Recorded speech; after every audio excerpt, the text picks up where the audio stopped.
얼마 전에 수요 기도회 시간에 잠깐 소개를 한 적이 있는 이야기입니다. 세계에서 가장 높은 히말라야 산맥에 가면 할단새라고 하는 전설의 새가 있다고 합니다.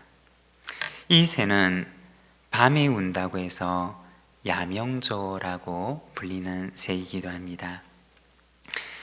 이 새는 둥지도 없이 이 나무 저 나무를 옮겨 다니면서 살아가는데 매섭고 혹독한 밤이 되면 추위에 떨면서 그 고통의 밤을 지나가게 됩니다.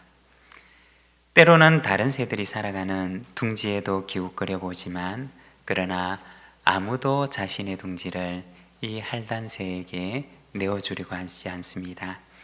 결국 할단새는 밤이 새도록 추위에 떨면서 목이 터져라 울면서 그 밤을 보내게 됩니다. 내일은 집 지으리, 내일은 집 지으리.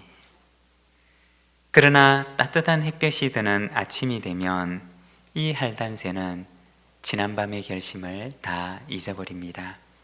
그리고 또다시 밤이 시작되면 추위에 떨면서 또 지난밤의 결심을 되풀이합니다. 내일은 집 지으리, 내일은 집 지으리. 히말라야 산맥의 할단새의 이야기입니다. 내일의 추위는 반드시 찾아오는 것이지만 할단새는 해만 뜨면 지난밤의 결심은 잊어버리고 또다시 밤이 찾아오면 후회하며 그 밤을 보내게 됩니다. 때로는 미래가 우리에게 멀게 여겨지기도 합니다.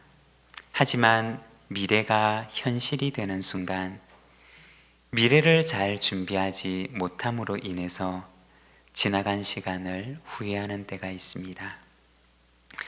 하나님께서 우리에게 주신 이 오늘이라고 하는 시간을 허투루 보내지 않고 하나님께서 주신 시간에 좋은 청지기가 되어서 후회함이 없는 삶을 살아가는 저와 여러분의 삶이 되시기를 바랍니다.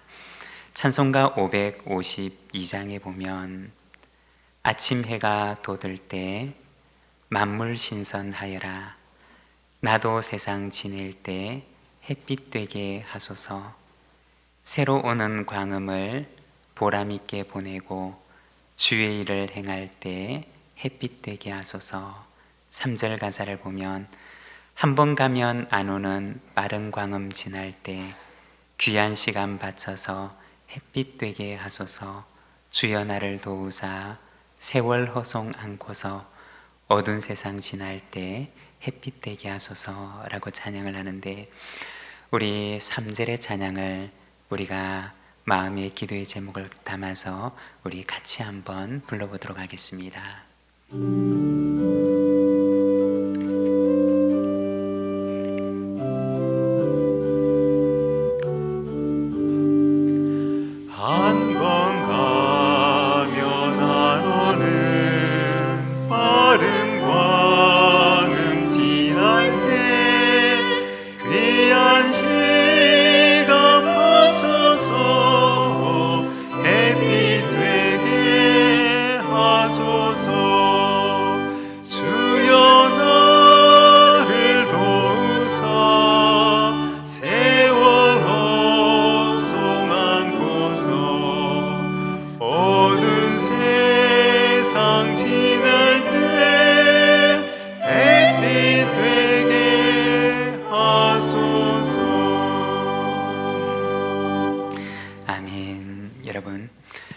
한 번 가면 다시 오지 않는 귀한 시간을 하나님의 선한 청지기가 되어서 보람이 있고 또 주님 앞에 서는 날 칭찬이 있는 삶을 살아가는 우리 부산진 모든 믿음의 가족들이 되시기를 바랍니다.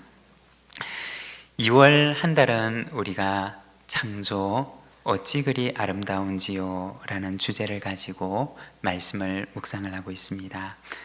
오늘은 창세기 1장 말씀을 통해서 창조, 하나님의 위탁이라는 제목을 가지고 말씀을 함께 묵상하고자 합니다. 오늘 우리가 읽은 이 창세기 1장에서는 하나님의 창조에 대해서 말씀을 하십니다. 하나님께서 세상을 창조하시고 마지막 날에 사람을 창조하시는 모습을 보여주고 있습니다.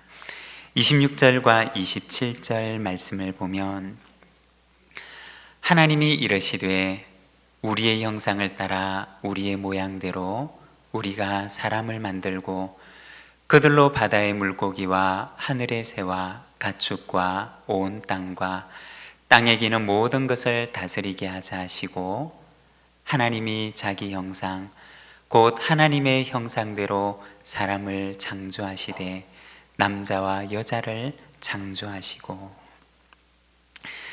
여기 이 말씀에 보면 하나님께서 사람을 만드실 때 사람을 향한 계획을 가지시고 그리고 그 계획을 실행에 옮기시는 모습을 보여주고 있습니다.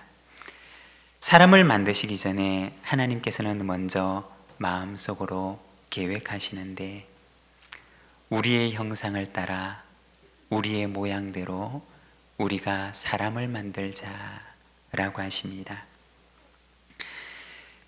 여기에 나오는 형상과 모양이라고 하는 말은 어떤 대상을 동일하게 본뜬 것을 가리키는 말입니다. 그 본뜬 대상과 똑같지는 않지만 그러나 본뜬 대상의 그 모습이 그대로 투영되어져서 나타나는 모습을 가리키는 것입니다. 이것이 바로 하나님께서 사람을 만드실 때 계획이었던 것입니다. 여러분, 우리 속에는 하나님의 형상과 하나님의 모양이 있는 줄로 믿습니다. 내 안에 그리고 내 곁에 계신 분 안에는 바로 하나님의 형상이 담겨져 있습니다. 여러분, 우리 옆에 계신 분들과 함께 이렇게 한번 인사를 나눠보겠습니다. 당신을 보니 하나님을 보는 것 같습니다. 우리 같이 한번 인사하겠습니다.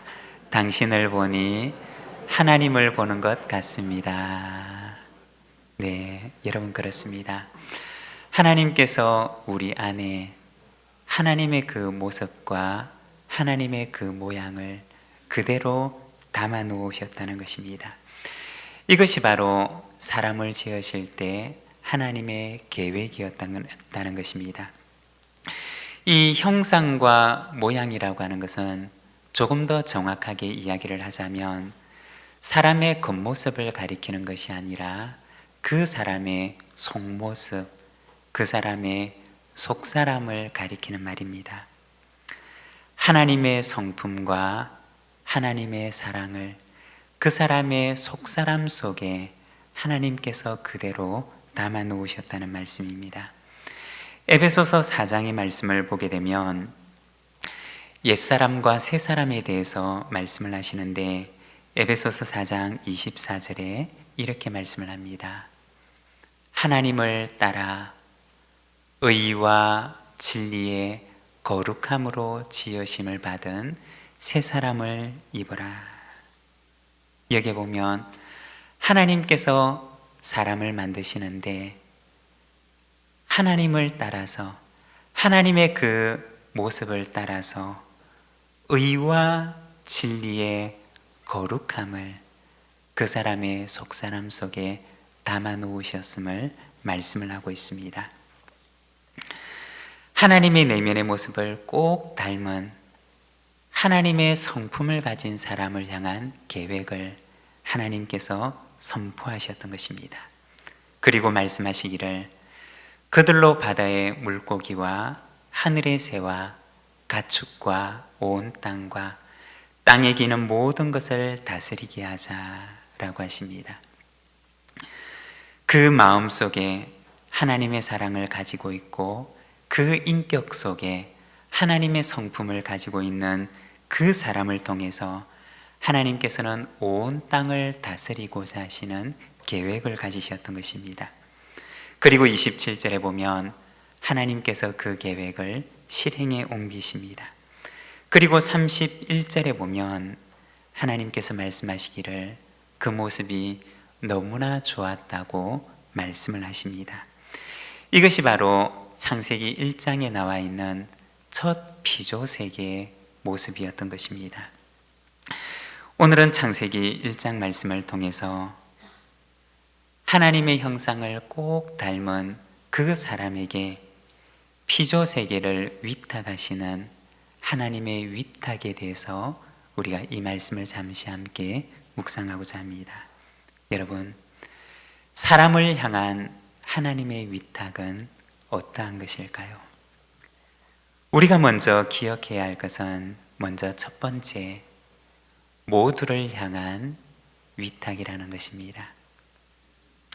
이 위탁은 어떤 특정한 누군가를 향한 위탁이 아니라 모두를 향한 위탁. 하나님께서 지으신 모든 하나님의 형상을 닮은 바로 그 하나님의 사람을 향한 위탁이라는 것입니다. 27절 말씀을 보면 하나님이 자기 형상 곧 하나님의 형상대로 사람을 창조하시되 남자와 여자를 창조하시고, 하나님께서 계획을 선포하시고 그 계획을 실행에 옮기시는데 27절에 보면 남자와 여자를 창조하셨다고 말씀을 합니다. 그리고 28절에 보면 이어서 말씀하시는데 28절 말씀을 함께 봉독하겠습니다. 하나님이 그들에게 복을 주시며 하나님이 그들에게 이르시되 생육하고 번성하여 땅에 충만하라. 땅을 정복하라. 바다의 물고기와 하늘의 새와 땅에 움직이는 모든 생물을 다스리라 하시니라. 아멘.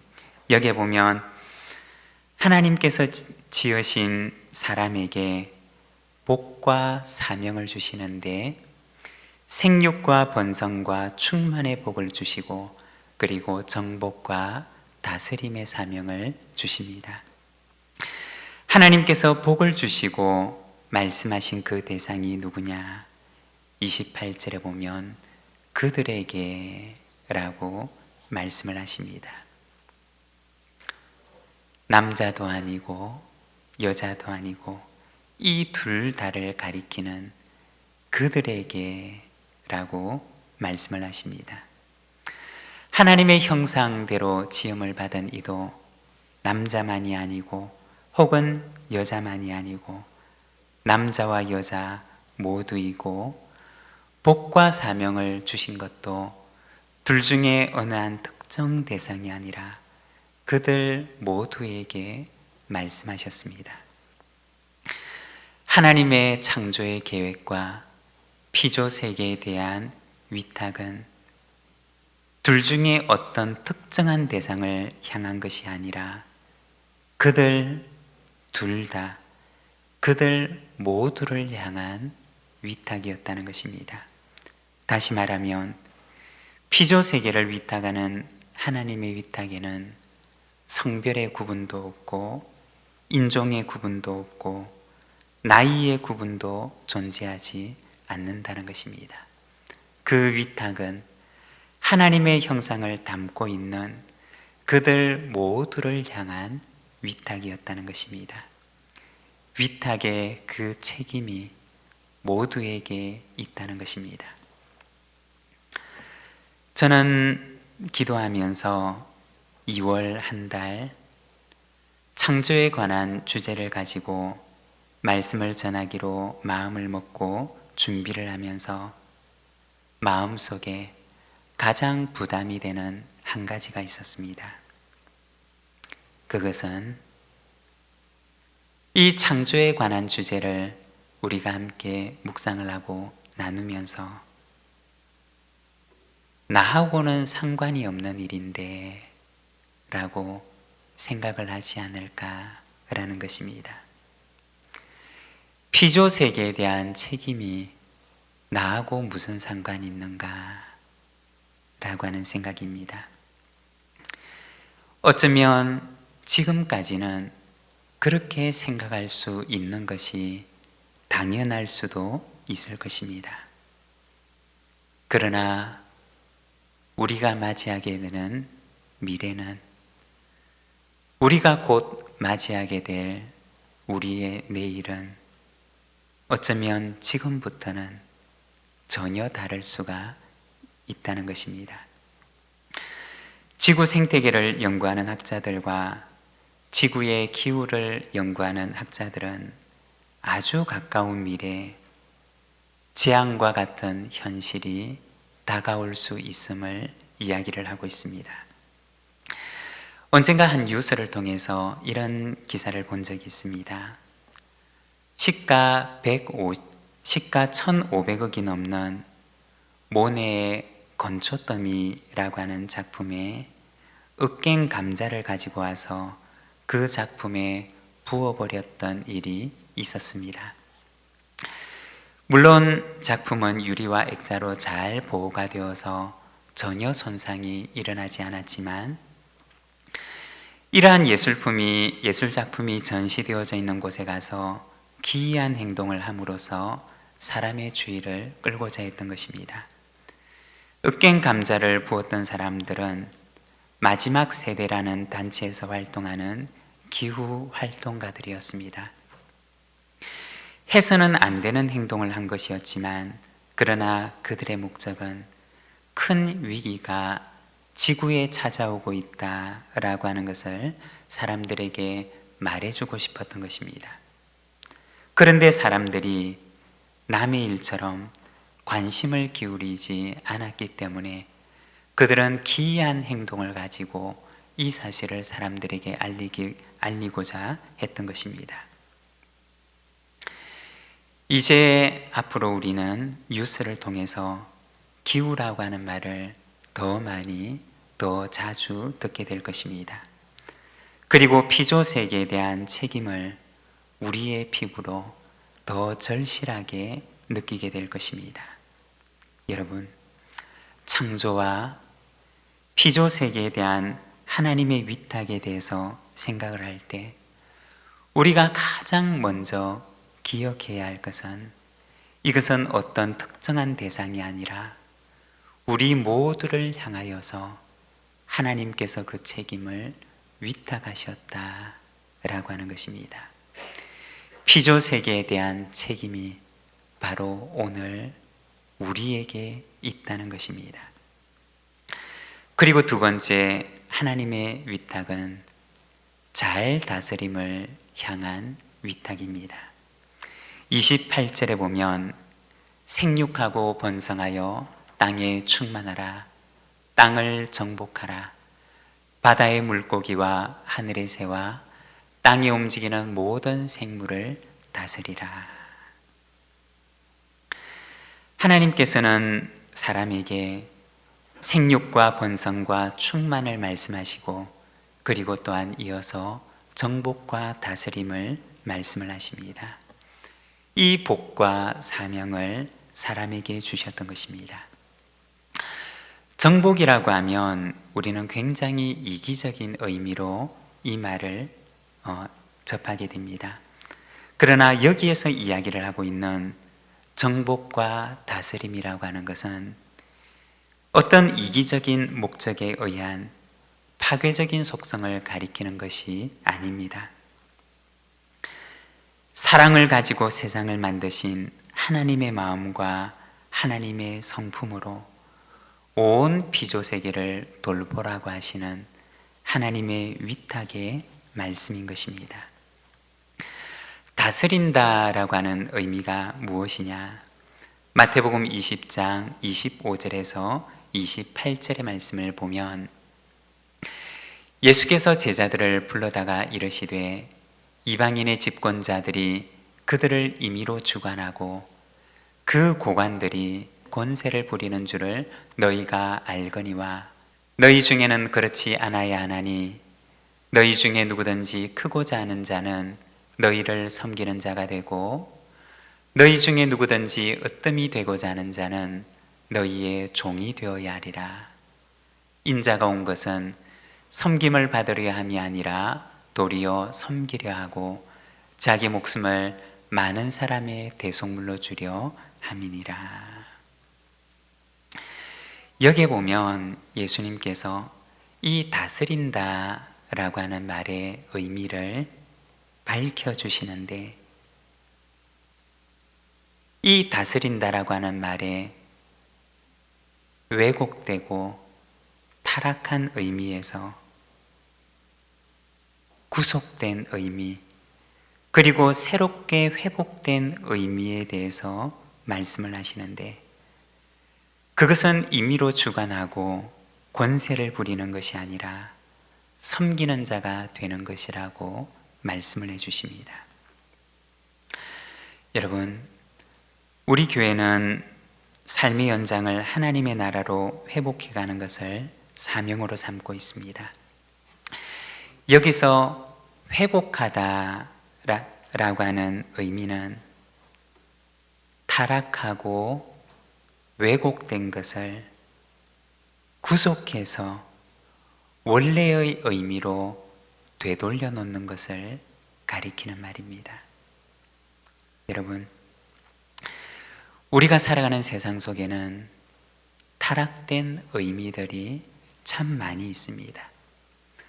하나님께서 원래 세상을 지으셨을 때 하나님의 마음속에 있던 그 원래의 모습을 잃어버린 것들이 이 세상 가운데는 참 많이 있습니다. 회복이라고 하는 의미는 타락으로 인해서 왜곡된 것을 구속하여서 다시 본래의 모습으로 되돌려 놓는 것을 가리키는 것입니다.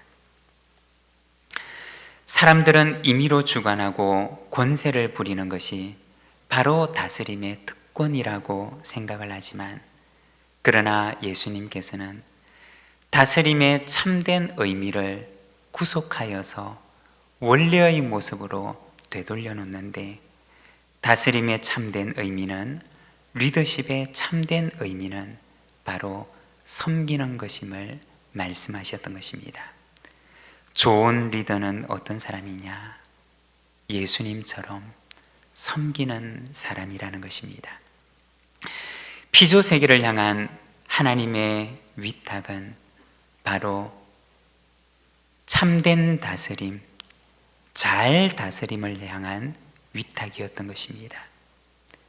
피조물을 주관하고 그 위에서 권세를 부리는 다스림이 아니라 하나님의 마음을 가지고 하나님의 성품과 지혜를 가지고 피조 세계를 사랑하고 피조 세계를 지키며 그것을 잘 섬기고 돌보는 것을 말하는 것이었습니다.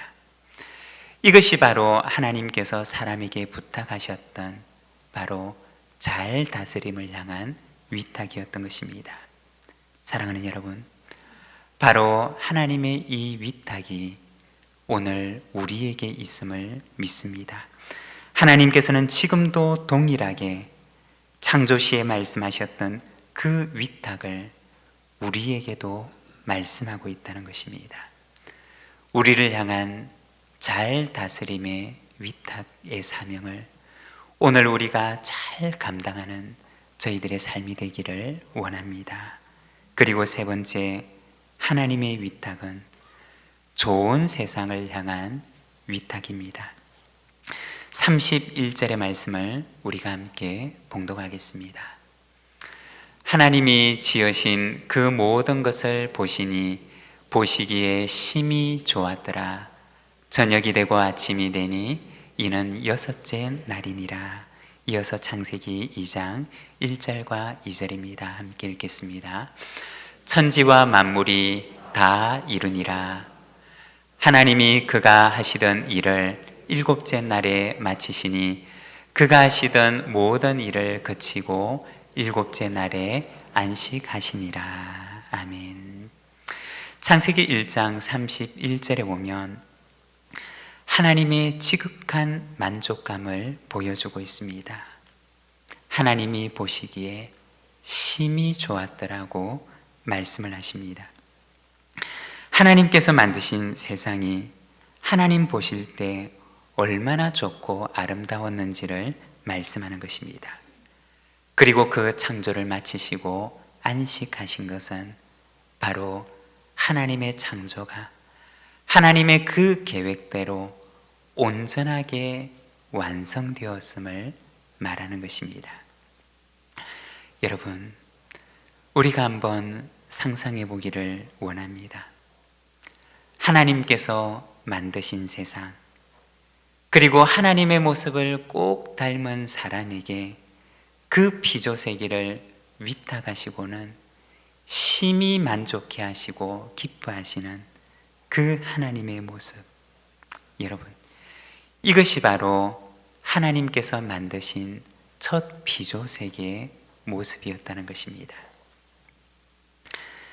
하나님께서 지으신 그 모든 것을 보시니 보시기에 심히 좋았더라고 하시면서 심히 좋았던 그 세상에 대해서 말씀을 하고 있습니다. 오늘 이 창세기 1장에 나와 있는 하나님의 위탁은 어떤 위탁일까요? 그것은 좋은 세상을 향한 위탁입니다. 처음에 하나님께서 세상을 창조하시고 하나님 보시기에 좋았던 그 세상, 그 좋은 세상을 하나님께서 우리에게, 사람에게 위탁하셨던 것입니다. 그리고 오늘 우리에게는 이처럼 피조세계를 좋은 세상으로 하나님 보시기에 좋았던 그 세상을 지켜나갈 책임이 있다는 것입니다. 여러분, 오늘 우리가 살아가는 우리의 주변을 돌아보면 우리가 살아가는 이 세상은 좋은 세상입니까? 하나님께서 보시고 참 좋다라고 말씀하셨던 그 만족감과 아름다움을 그대로 간직하고 있는 세상입니까? 하나님께서는 이 좋은 세상에 대한 책임을 오늘 우리에게 위탁하십니다. 사랑하는 여러분, 피조세계를 향한 위탁은 특정 누군가를 향한 위탁이 아니라 우리 모두를 향한 위탁입니다. 피조세계를 향한 위탁은 잘 다스림을 향한 위탁입니다. 창조주 하나님의 마음과 성품을 가지고 잘 돌보라고 말씀을 하십니다. 그리고 피조세계를 향한 위탁은 좋은 세상을 향한 위탁입니다. 하나님 보시기에 좋았던 그 첫 세상을 하나님께서는 우리에게 위탁하셨던 것입니다. 지나간 시간을 후회하는 할단새 후회처럼 우리에게 주어진 시간을 다 돌려보내고 우리가 후회하는 것이 아니라 하나님의 위탁을 기억하며 피조세계를 향한 우리의 사명을 감당하며 지혜롭고 충성된 하나님의 청지기가 되어 이 피조세계를 아름답고 하나님 보시기에 좋았던 그 세상으로 지켜나가는 하나님의 청지기 된 우리의 삶이 되기를 소망합니다. 우리 오늘은 함께 기도할 때 오늘 우리에게 주신 말씀과 함께 특별히 우리 지구 반대편에서 일어났던 튀르키예와 시리아의 대지진을 기억하며 기도하기를 원합니다.